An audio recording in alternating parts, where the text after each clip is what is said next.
세 번째 주일을 맞고 있습니다. 가정에서 예배드리는 오늘 다섯 번째 주일이죠. 여러분 얼마나 많이 힘드셨습니까? 건강은 어떠하신지요? 오늘도 예배 받으시기를 기뻐하시는 하늘에 계신 하나님 우리 아버지께 마음과 정성을 모아서 신령과 진정으로 드리는 거룩한 예배를 통하여 영광 받으시길 원하며, 우리에게는 하늘의 위로와 은사, 회복과 건강, 가정과 생업, 그리고 여러분의 자손과 교회 복으로 함께 하시기를 주님의 이름으로 축복합니다. 11절의 말씀을 중심하여서 오직 너 하나님의 사람이라고 하는 말씀으로 은혜 받기를 원합니다.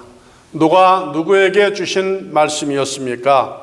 바울 선생이 믿음의 아들이며 동력자인 디모데를 향하여 주신 말씀입니다. 디모데가 누구의 사람이라고 말씀하시고 계십니까? 하나님의 사람이라고 말씀하셨습니다. 어떤 사람인고 하니 오직 하나님의 사람이라는 말로 디모데가 하나님의 사역자요 또 증거자인 것을 강조하고 계십니다.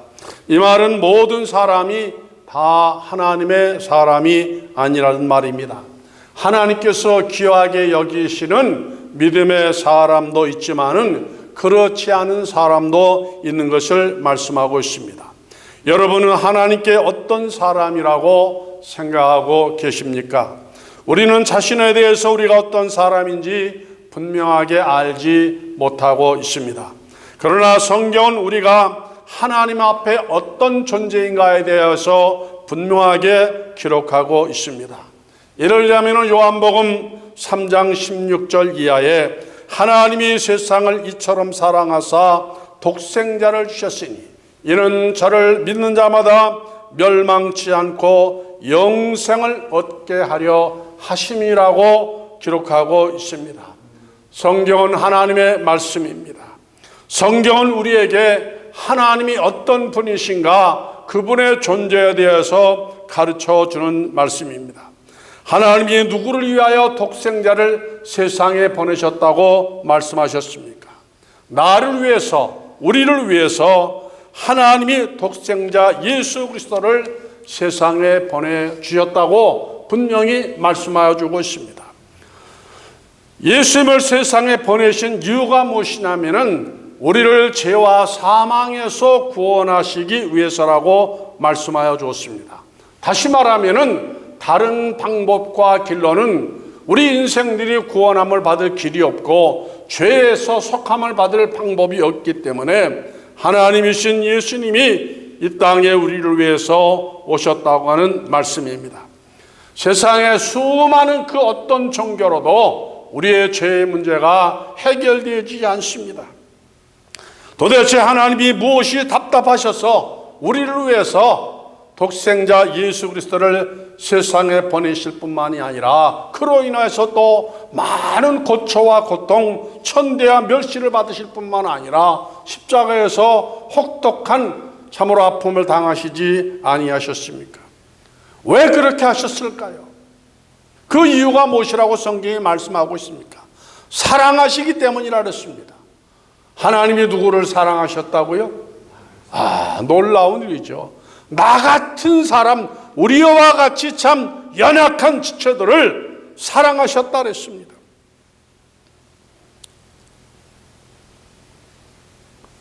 하나님이 우리를 사랑하시는 사랑은 어떤 사랑이냐? 사랑에도 종류가 있습니다. 세상의 사랑, 인간의 사랑은 어떤 사랑이죠? 수시로 변하는 사랑입니다. 환경에 따라 보내고 그 다음에 참으로 여러 가지 불완전한 사랑이 아닐 수가 없습니다. 모든 것이 다 상대적이에요. 사랑해주면 또 반만큼 내가 받을 수 있고 이런 조건적인 사랑이 많이 있습니다. 그러나 하나님이 우리를 사랑하시는 사랑은 그런 사랑이 아니죠. 무조건적인 사랑. 시간에 제약이 있는 것도 아니고 영원히 사랑하시는 그 사랑이 있습니다.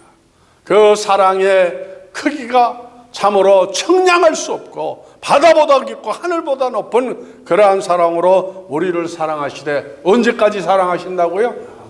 영원토록. 이건 놀라운 사건입니다. 놀라운 말씀이죠. 하나님이 나에 대한 사랑, 우리에 대한 사랑은 무조건적인 사랑이라 그랬습니다. 무한대의 사랑입니다. 참 생각하면 생각할수록 얼마나 놀라운 은혜와 축복인지 모르겠습니다. 세상에 그런 사랑이 또 있을까요? 없습니다. 그 사랑을 누가 받았다고요? 내가 받았어요. 내가 잘났나요? 그럴 자격이 있나요? 그럴 조건이 있나요? 우리에게 그런 자격과 조건이 아무것도 없습니다만 하나님이 우리를 그처럼 사랑하셨다 그랬습니다. 우리를 사랑하시는 그 하나님이 어떤 분이시냐? 가난한 하나님이 아니십니다. 힘없는 하나님이 아니시고 어떤 하나님? 부자의 하나님이시고 만왕의 왕이시라 그랬습니다. 창조의 하나님이라 그랬습니다.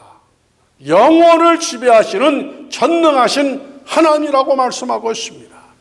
모든 인생들의 생사화복을 주관하시고 다스리시는 그와 같은 하나님이십니다. 세상 나라의 존망을 다 좌지우지하시는 우주를 통치하시는 그 하나님이신데 그 하나님이 누구를 사랑하신다고요? 우리를 사랑하신, 우리가 그 사랑을 받고 있습니다. 그래서 요한복음 3장 17절의 말씀에 이렇게 기록하고 있습니다. 하나님이 그 아들을 세상에 보내신 것은, 우리가 이것을 알아야 돼요. 하나님이 그 아들 예수 그리스도를 세상에 보내신 것은 세상을 심판하려 하심이 아니요 저로 말미암아 세상에 구원을 받게 하심이라.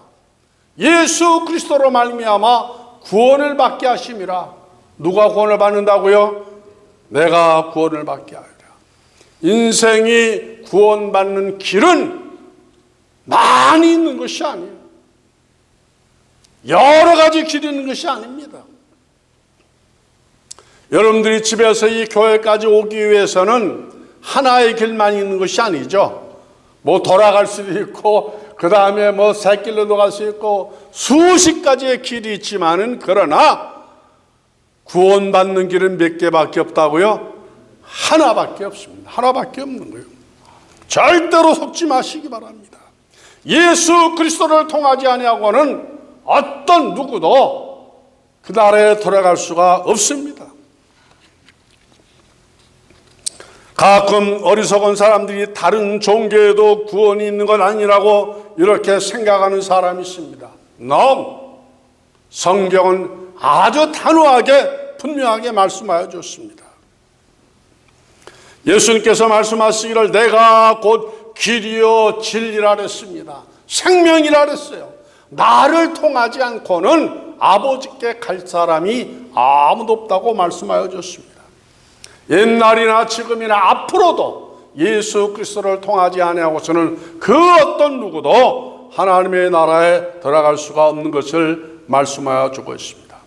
그래서 요한복음 3장 18절은 저를 믿는 자는 심판을 받지 아니하는 것이요 믿지 아니하는 자는 하나님의 독생자 이름을 믿지 아니하므로 벌써 심판을 받은 것이니라 이렇게 말씀하고 있습니다.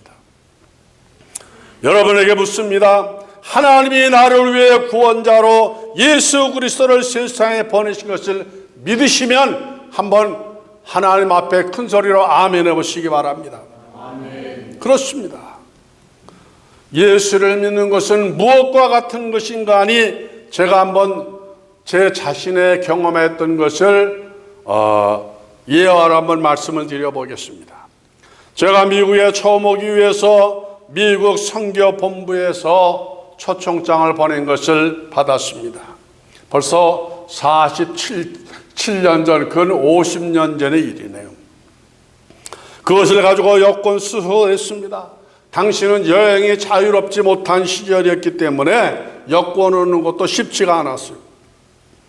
더군다나 그 20살 이전에 청년은 해외에 나갈 수가 없는 시절이었어요. 병력법이라는 게 있어서. 그런데 여러 어려운 과정을 거쳐서 여권을 받았습니다. 난 그것만 가지면 다 되는 줄 알았어요. 이제는 미국에 가는 줄 알았습니다. 그래서 그동안 도움을 주셨던 여러분들을 찾아가서 인사를 드렸어요. 중앙일보 본사에 찾아가서 그 사회부에서 저를 위해서 그동안 수고를 많이 해주셨던 고정훈 기자님하고 양용훈 기자님에게 가서 인사를 했습니다. 고맙습니다. 여러분이 도와주셔서 내가 이제 금방 미국에 가게 되어졌다고 인사차 왔다 그랬더니 고정훈 기자님 그러더라고요. 자네 비자 받았나 그러더라고요. 난 비자가 뭔지를 몰랐어요. 그때까지도 비자가 뭔지 몰랐어요. 그냥 여권만 있으면 무조건 가는 줄 알았어요.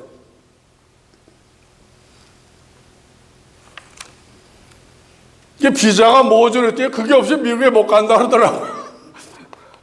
그때부터 또 비자를 받기 위해서 그 한국 선교본부 책임자에게 이제 가가지고 얘기를 드렸더니 그분이 비자를 얻기 위해서 대사관에 3번 그 비자 신청을 했는데 이게 다 리젝트를 당한 거예요. 다 거절을 당했어요. 3번째는 그 내무부 차관이셨던 김득황 장로님이 그때 이제 한국 책임자에서 그분이 그 영사하고 담판을 할 때 그냥 앉아가지고 막 책상을 두드리면서 이건 줘야지 하는데 왜 안 주느냐고 막 싸움을 했다는 거예요. 그래서 거기서 막 찢어버렸대. 그 날도 그러시더라고. 이군 미국 가는 거 이제 틀렸네. 포기해야 되는데요. 못 간다는 거예요. 그러면서 여권을 저한테 주시더라고요.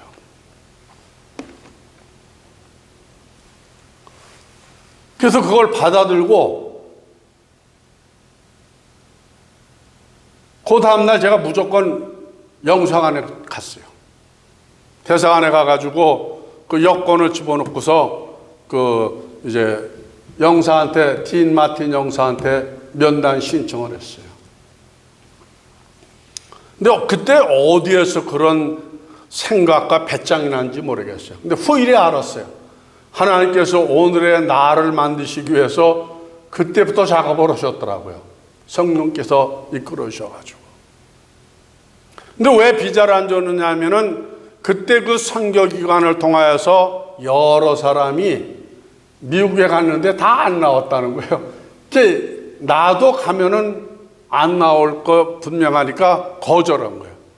내가 그 담당 여사를 만나서 나는 진짜 환자라고 환자 증명서 신문에 보도된 걸 다 갖다 줬더니 비자를 줘가지고 그때 이제 미국에 들어오게 되어졌습니다.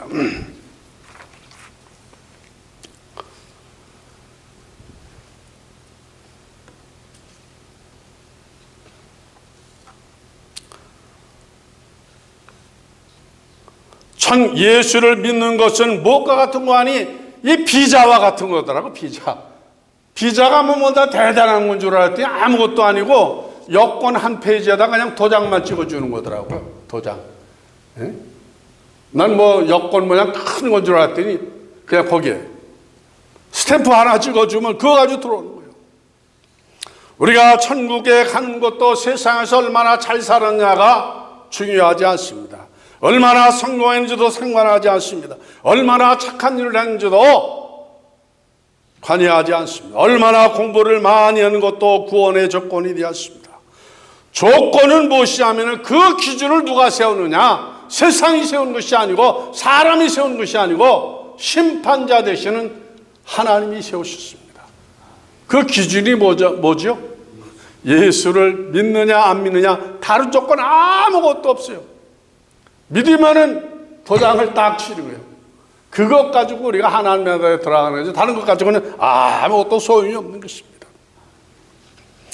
그래서 바울은 디모데를 향하여서 너 하나님의 사람이라 이렇게 말씀하여 줬습니다.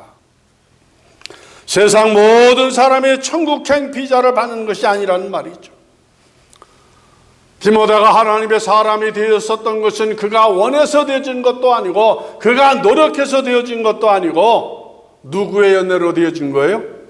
하나님의 은혜로 디모데가 하나님의 사람이 되었었던 것처럼 이 자리에 앉은 여러분들과 이 시간 또 이제 온라인을 통하여 예배로 함께 동참하고 있는 모든 성도님들이 누구의 은혜로서 지금 우리가 구원의 초대함을 받았어요?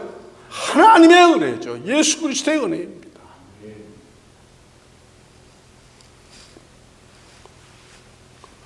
그러므로 우리가 어떻게 살아야 되느냐? 믿음의 삶을 살아야 된다는 거예요. 하나님께서 원하시는 삶을 살아야 될 것을 말씀하여 주는 것입니다. 하나님의 일꾼, 하나님의 종, 하나님의 모습으로 주님께서 우리를 불러주셨으니까 이제부터는 나의 삶이 아니라 누구의 삶을 사는 거예요? 종의 삶. 복음에 순종하고 헌신하는 주님 앞에 부끄러움이 없는 그런 삶을 사는 사람이 되어질 것을 말씀하여 주는 것입니다.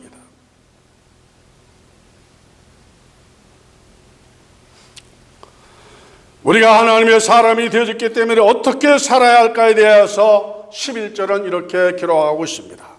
오직 너 하나님의 사람아 이것들을 어떻게 하라고요? 피하라 그랬습니다. 피하라. 경건과 믿음과 사랑과 인내와 온유를 쫓아라. 아무렇게나 살지 말라는 거예요. 내 생각대로 살지 말라는 겁니다. 피하라 그랬습니다. 하나님의 사람에게 의롭게 살고 경건하게 살라고 그랬습니다.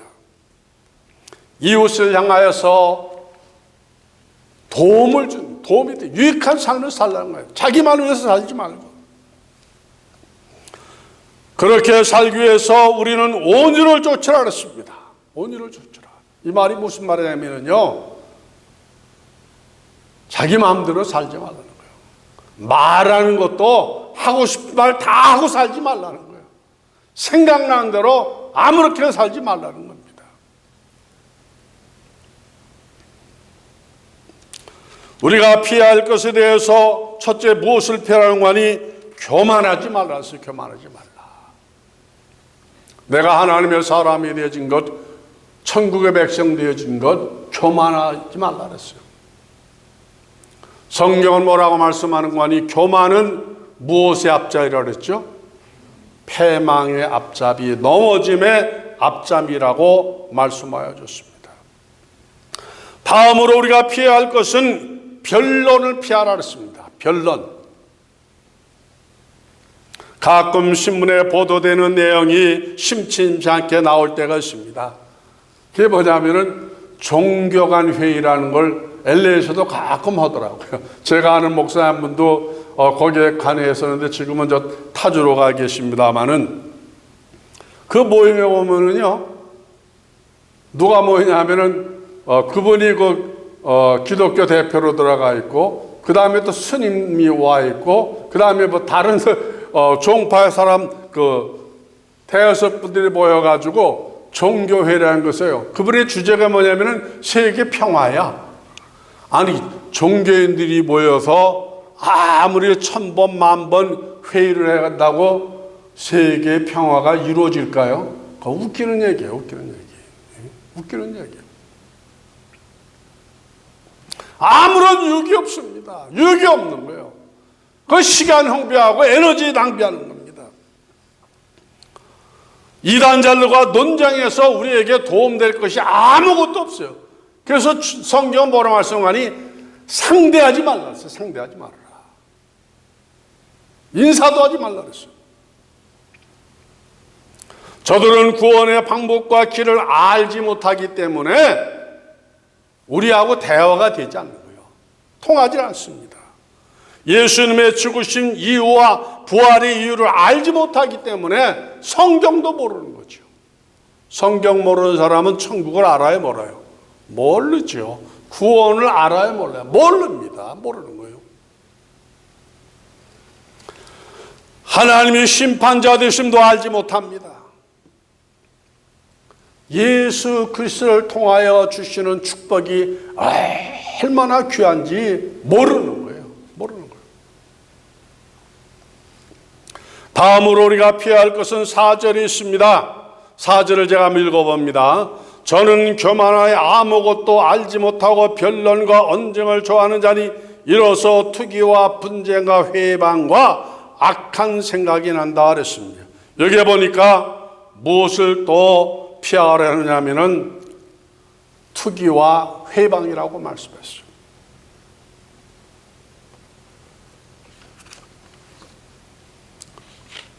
투기하고 비슷한 말이 투자라는 것이 있는데, 투기하고 투자하고는 많이 다른 말이죠.